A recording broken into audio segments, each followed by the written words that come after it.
வணக்கம் நண்பர்களே, இந்த வீடியோவில் ட்ரெயின் சம்பந்தமான ஒரு சம் பார்க்கலாம் வாங்க. A train covers the distance in 24 minutes if it runs 48 km per hour. அதாவது ஏதோ ஒரு டிஸ்டன்ஸ் எடுத்துக்குவோம்.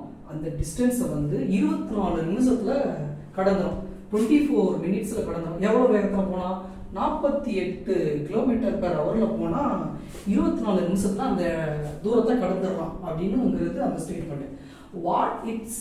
What should its speed be if it has to cover the same distance? அதே டிஸ்டன்ஸை in 16 minutes, அதே டிஸ்டன்ஸை 16 நிமிஷத்தில் கடக்கணும் அப்படின்னா what should its speed, எவ்வளோ ஸ்பீடில் போகணும் அப்படின்னு கேட்குறாங்க. அப்போ சேம் டிஸ்டன்ஸை 16 நிமிஷத்தில் கடக்கணும் அப்படின்னா எவ்வளவு ஸ்பீடில் போகணும் அப்படிங்கிறதா. அப்போ எவ்வளோ ஸ்பீடில் போனால் இந்த சேம் டிஸ்டன்ஸை வந்து கடக்க முடியும் அப்படின்னு கேட்குறாங்க.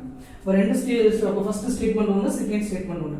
ஒரே டிஸ்டன்ஸை என்ன பண்ணலாம், 48 கிலோமீட்டர் பெர் பைக்கில் போகிறேன் 48 கிலோமீட்டர் பெர் ஹவர் அப்படிங்கிறது போனோன்னா என்ன பண்ணிடுவேன், அதுக்கு அந்த டிஸ்டன்ஸை கவர் பண்ணுறதுக்கு 24 நிமிஷம் ஆகும். ஓகே, இப்போ நான் 16 நிமிஷத்தில் போகணும் அப்படின்னா நான் பைக்கில் எவ்வளோ ஸ்பீடில் போகணும் அப்படின்னா அப்போ வந்து என்ன ஆகுது, அப்போ நேரம் வந்து கம்மியாகுது. ஓகேவா, அப்போ என்ன ஆகும், கிலோமீட்டரை வந்து என்ன ஆகும், கண்டிப்பாக இன்க்ரீஸ் பண்ணால் தான் கம்மி பண்ண முடியும். அப்போ இந்த நேரம் கம்மியாகி கிலோமீட்டரை வந்து நான் கூட்டணும், வேகமாக போனால் தானே சீக்கிரம் போக முடியும், நேரம் கம்மியாகும். அப்போ இது வந்து இன்வர்ஸ் ப்ரொபோர்ஷன். ஓகேவா, அப்போ ஆப்போசிட்டு. அப்போ இதை நம்ம எப்படி கன்சிடர் பண்ணிக்கிறது, அப்போ டிஸ்டன்ஸ் வந்து சேம். அப்போ டிஸ்டன்ஸ் இங்கேயும் D1 வச்சுக்கிடுவோம், இங்கேயும் D2 வச்சுக்குவோம். D1 equal to D2. அப்போ டிஸ்டன்ஸ் வந்து சேம் தான். நமக்கு ஃபார்முலா நல்லாவே தெரியும். ஸ்பீடு ஃபார்முலா என்ன, S is equal to D/T. ஓகேவா, அப்போ ஸ்பீடு வந்து அங்கே 48 கிலோமீட்டர்ங்கிறதுக்கு அடுத்த முறை நான் என்ன பண்ணுவேன், ஸ்பீடை இன்க்ரீஸ் பண்ண போகிறேன். அப்போ என்ன ஆகும், S1 ரைட்டா, அந்த மாதிரி எழுதணும். அப்போ S1 அப்படின்னு S1 is equal to same distance by T1. எவ்வளோ ஸ்பீடில் போயிருப்பாரு, 24 அப்படின்னு. அப்போ இந்த சினாரியோக்கு வந்தோம்னா S2 அப்படிங்கிற ஸ்பீடில் போகணும். அதே சேம் டிஸ்டன்ஸு எவ்வளோ டைம் எடுத்துக்கிறாரு, 16. அப்போ D2. அப்போ இந்த மாதிரி ரெண்டு கேட்டகரியாக மாறப்போகுது ரைட்டா. அப்போ ஸ்பீடு வந்து இப்போ நமக்கு வந்து சேம் டிஸ்டன்ஸ்.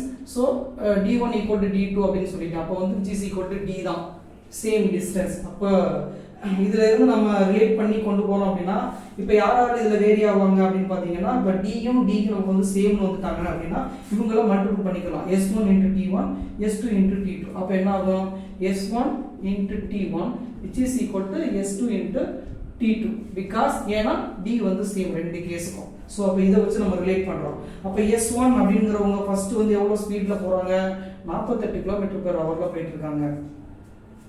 T1 வந்து எவ்வளோ கொடுத்துருக்காங்க, 24 அப்படிங்கிற மாதிரி கொடுத்துருக்காங்க.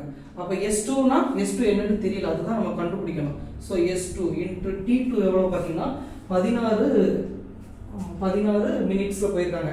So 16 minutes. ஸோ இங்கே ஒரு 16ஆல் மல்டிபிள் பண்ணிக்க வேண்டியதான். ஸோ அப்போ S2 அப்படின்னா என்ன ஆகும், S2 இந்த சைடு வந்துருமா, G = S2 அப்படி இருக்கட்டும்.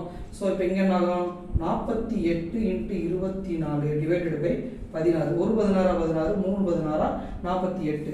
ஸோ இப்போ 3 இன்ட்டு 24. ஸோ அப்போ S2 ஈக்குவல் டு என்ன ஆகும், S2 ஈக்குவல் டு 3 இன்ட்டு 24. அப்போ 3 2 6 3 12. ஸோ அப்போ எவ்வளோ வரும், 72 அப்படின்னு வந்துடும். அப்போ S2 அப்படிங்கிறது எவ்வளோ வந்துருக்கும், 72 கிலோமீட்டர் பெர் ஹவர்.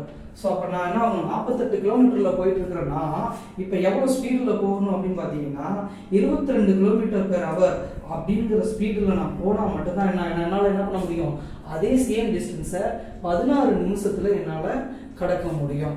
நன்றி நண்பர்களே.